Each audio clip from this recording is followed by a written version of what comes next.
Bonsoir chers auditeurs et chères auditrices. Eh bien ce soir, après une belle journée bien agréable où nous avons eu un soleil radieux qui nous a accompagnés toute la journée, magnifique, qui nous a permis de pouvoir profiter de cette belle journée malgré tout. Eh bien je vais ce soir vous parler de quelque chose qui intéresse pas mal de monde, que sont les douleurs articulaires. Et ces douleurs articulaires, nous sommes tous un petit peu à la recherche de solutions pour s'en soustraire, car c'est fort désagréable, récurrent.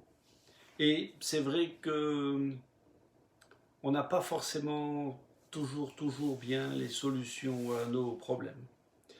Eh bien, je vais essayer ce soir de partager 2, 3 petites astuces qui vont vous permettre peut-être de pouvoir améliorer cela.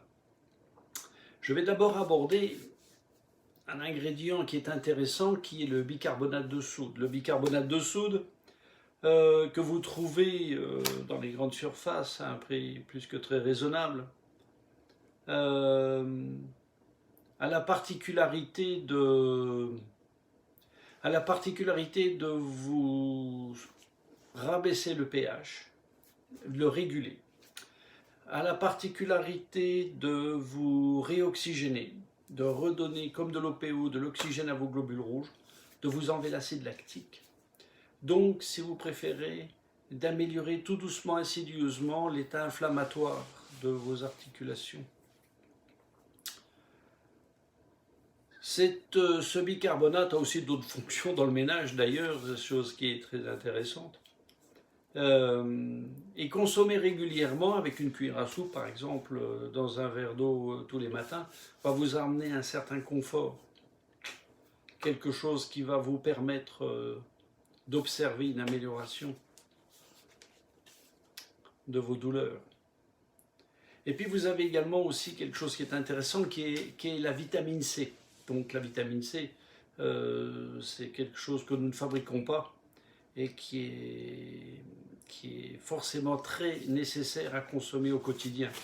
Car nous avons une petite particule dans le sang qui s'appelle le microsymase. C'est une petite particule qui est à l'origine même de la création des globules rouges, globules blancs, des cellules souches, et qui sont le moteur même de nos cellules, donc qui interfèrent dans le vieillissement ou le rajeunissement de nos cellules si les conditions sont optimales.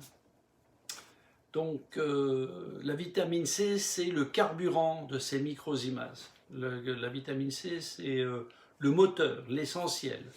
La chose qu'il y a, c'est que nous ne le fabriquons pas, la vitamine C. C'est pourquoi nous sommes obligés de consommer, si on veut respecter un certain équilibre, une alimentation à base de fruits, principalement, et de légumes riches en vitamine C.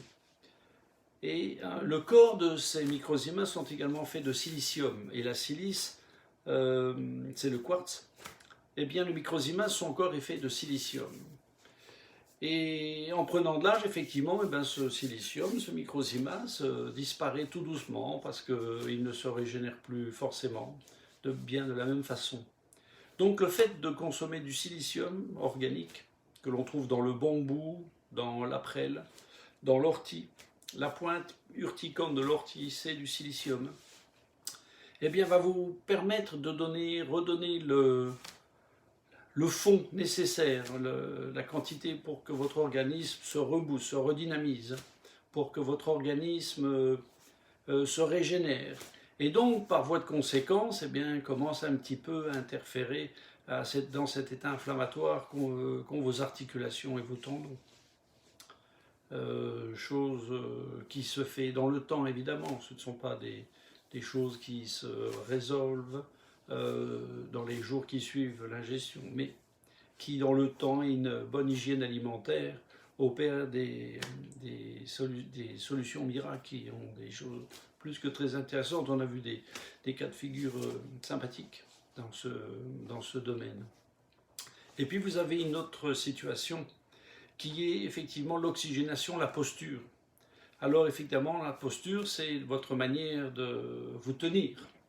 Vous savez que en avançant dans l'âge, nous avons tendance un petit peu à se refermer comme une coquille. On a les épaules qui rentrent, la ceinture abdominale qui se relâche. Eh bien, tout cela contribue à vous asphyxier, à augmenter votre oxydation. Donc, en fait, il y a aussi une prise en considération de sa manière de se tenir. Et c'est vrai qu'il faut faire l'effort à chaque instant de regarder sa posture, ses épaules, faire des exercices de respiration, penser à soi. Mais il va aussi d'un autre sentiment qui est important dans cette prise en considération de tous ces mots, qui est effectivement la manière dont vous pensez.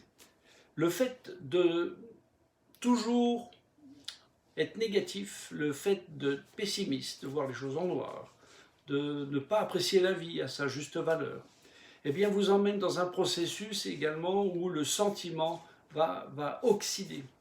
Le sentiment va interagir sur ces microsimases, ces microparticules, qui elles sont très réactives à votre état d'esprit.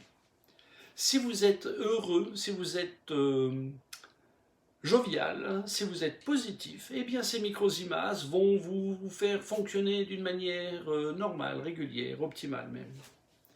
Si vous êtes pessimiste, brouillon, critique, vous êtes râleur, vous êtes négatif, eh bien ces microsimases vont continuer à fonctionner, mais au lieu de vous faire des choses sympas, vont vous faire des choses pas sympas du tout. Et autant s'ils sont capables de régénérer plein de choses intéressantes, ils sont capables de vous en bousiller beaucoup d'autres.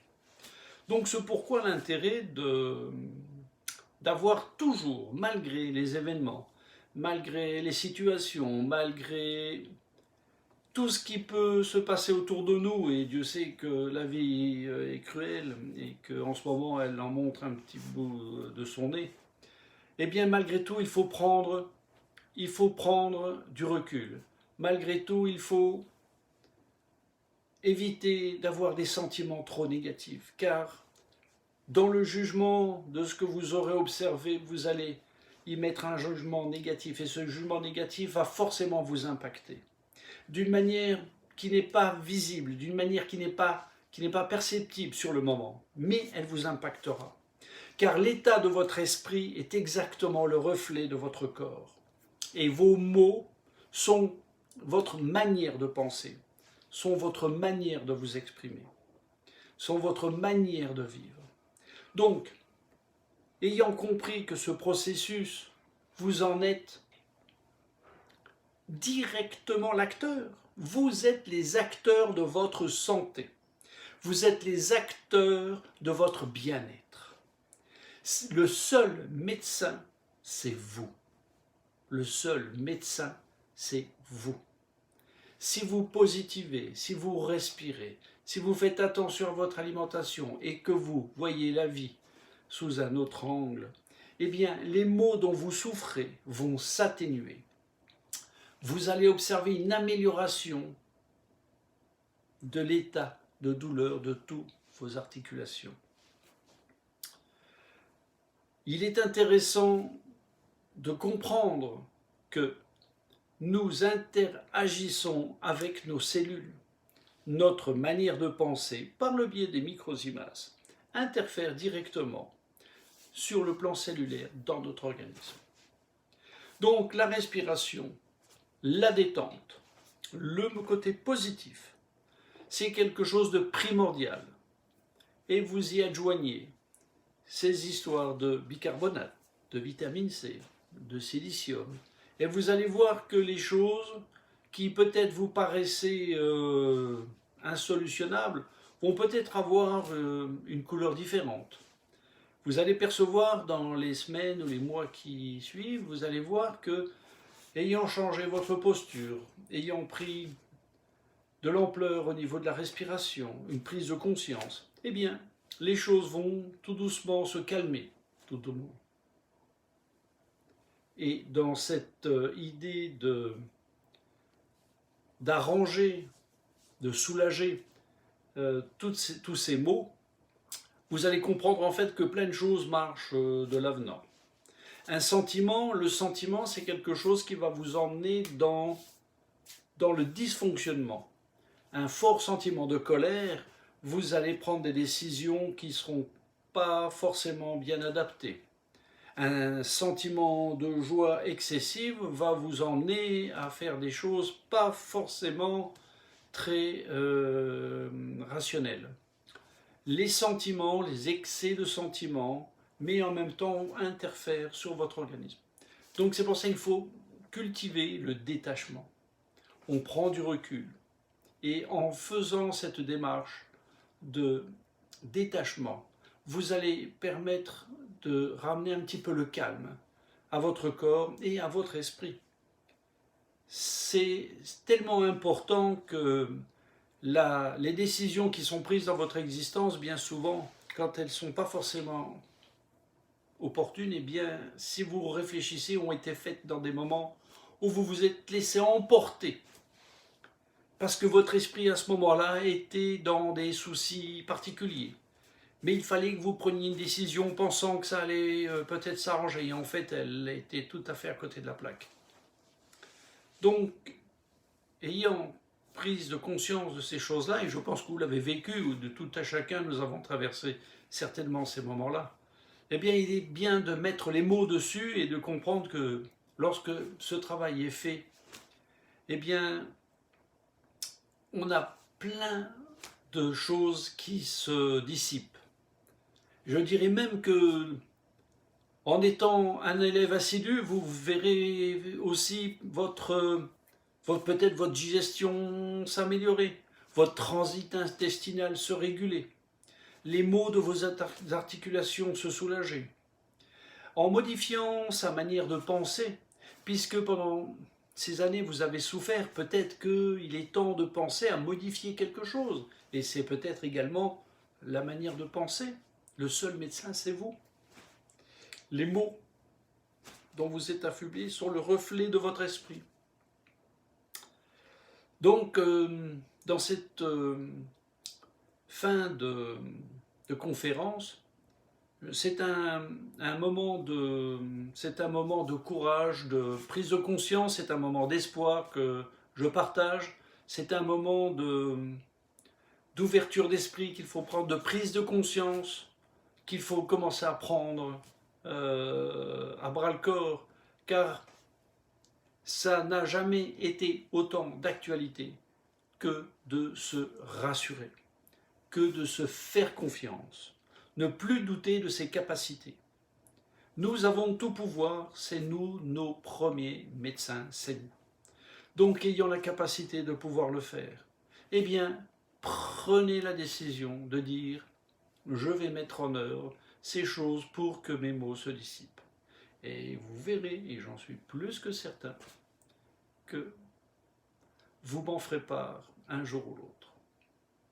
Sur ces bonnes paroles, je vous souhaite une bonne soirée, je vous remercie et on se retrouve demain à la même heure. Bonne soirée.